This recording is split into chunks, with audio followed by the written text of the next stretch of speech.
Sınaqlardan sonra qalan üzdəki çapırların, çukurların ev şəraitində müalicəsi necədir? Bu, mənə gələn ən çox suallardan biridir.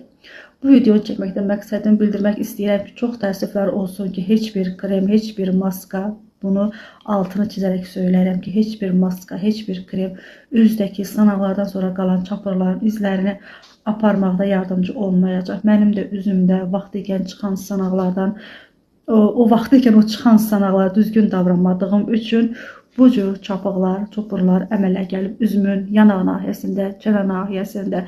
Təbii ki, biz ev şəraitində sınaqların qarşısını ala bilərik maskalarla, düzgün qulluqlarla, ləkələrin müəyyən qədər rəngini aça bilərik. Bunlar mümkündür. Hətta düzgün qidalansaq o sınaqların çıxmasının da qarşısını ala bilərik. Lakin çapıqlar, çopurlar bunlar mümkün deyil. Bunun üçün sizə məsləhət görəcəyim yeganə bir şey var ki, düzgün, doğru həkim kosmetoloqa müraciət edəsiniz, işinin professionalı olan bir həkim kosmetoloqa müraciət edəsiniz və orada kosmetoloji prosedurlarla üzünüzdəki o çapırları aradan götürmək mümkündür. Bunun yeganə yolu budur, xanımlar.